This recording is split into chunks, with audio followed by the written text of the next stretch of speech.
Welcome back to Natural Gallant Bodybuilding, where natural meets bodybuilding and bodybuilding meets Gallant, or something like that.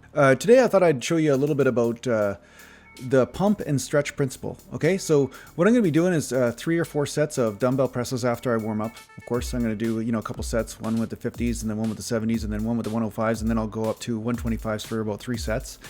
And then what I'm going to do is I'm going to go to a stretching movement after that.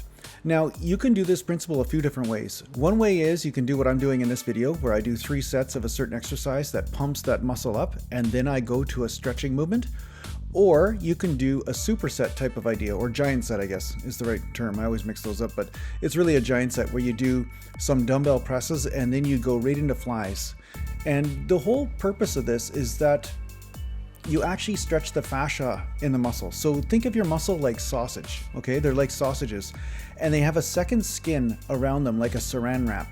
And when this saran wrap is too tight, it will impede your ability to get blood flow to the muscle as well as the muscle to grow, right? Because it's kind of constrained. The saran wrap is a little bit too tight. So what you can do is that you can stretch that out and actually break up the adhesions and actually help stretch that muscle fascia by doing a pump and then a stretch type exercise. So you can do this with legs, you can do it with back, you can do it with chest, you can do it with biceps. Like, there's all these different ways you can do it. But the way you can do it with chest is that you do a pressing type movement or some type of squeezing movement. And then once you've got a good pump, then you start to do a stretching movement. And of course, the stretch is always a safe stretch. It's not extreme. I always say stretch the muscle, not the joint. And what you're doing is that you're actually stretching out that muscle fascia. So now you're going to get like a super pump, and you're also going to get extra blood flow in that area. So then you may notice that some gains come to you that are unexpected in the next little while after applying this principle, because now you've broken up a lot of the constrictions around the muscle growth. You see, muscles grow only because you hit the weak link. So if blood flow is your weak link, then that muscle will grow in that area.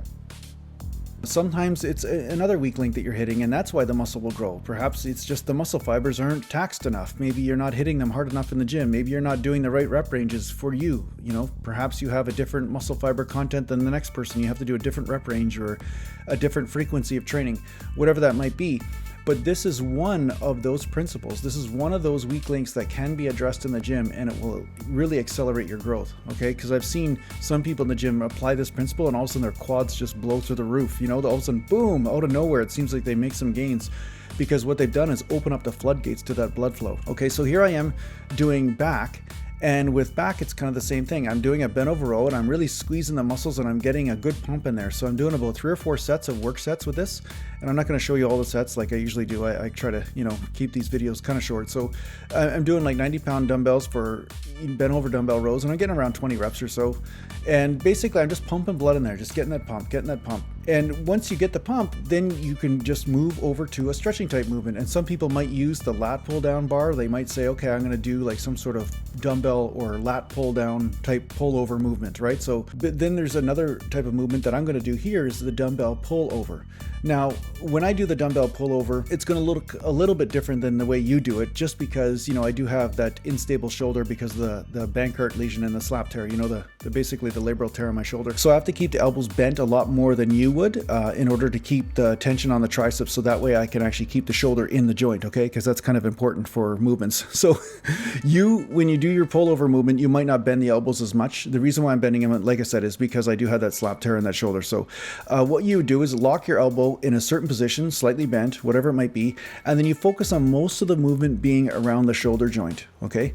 When I'm coming down a little bit lower, I'm just trying to stretch that lat out a little bit, and I am getting a long head stretch on the tricep, of course, and that's what's helping actually build some tension and keeping that shoulder joint together, okay? So there is a combination of a few things going on here, but the fact is that I'm stretching those lats out after they've been pumped, okay? So this really helps me get more of a lat workout.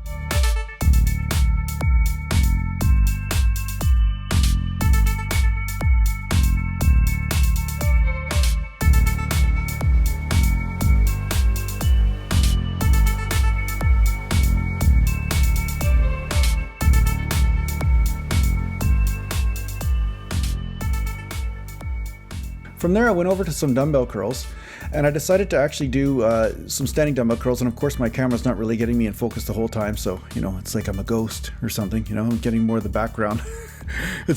So anyway, it's probably more interesting to you guys anyway to get the background, so that's good. So anyway, I did some dumbbell curls. I did about 3 or 4 sets of standing dumbbell curls, and then after doing dumbbell curls standing, and I got a good pump of my biceps, then what I did is I went to do incline dumbbell curls. Okay, so it's the same premise. It's like pump the bicep up, pump the brachii up, and then what I do is a movement that stretches out that brachii, and that really helps, again, open up the floodgates of the blood flow. It helps stretch out that muscle fascia, and at the same time it actually helps you hit muscle fibers that you usually don't hit, because again, you're being forced to stretch something that's already pumped up.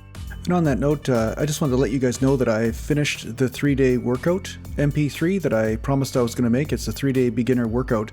So it's based on a workout that's 3 days per week, and it's about 10 minutes long, and I just send it to your email once you order it from my website, but check it out at naturalgallantbodybuilding.com if you get a chance. And I just made it really raw. I didn't make it with any music or any production music, because that was what some of you requested, was that I just use my voice and don't worry about any sort of music, just in case you don't like the music and stuff. But it does outline how you would work out the whole body in 3 days per week, and it just works really well for beginners, because I have it really easy rep tempo, and I just take you step by step through your workout. So yeah, check it out if you get a chance at naturalgallantbodybuilding.com. So you can see how this works. You can see that basically I'm getting that good stretch in the brachii. Of course, again, my shoulder does affect this movement again, because it's my bicep is actually stabilizing the shoulder quite a bit. So my biceps and triceps actually help stabilize my shoulder quite a bit. So, but ultimately the same premise applies, and it still does work. It still gives you a wicked pump, and it still gives you a great overall development in the muscle. You're actually really getting that stretch in there.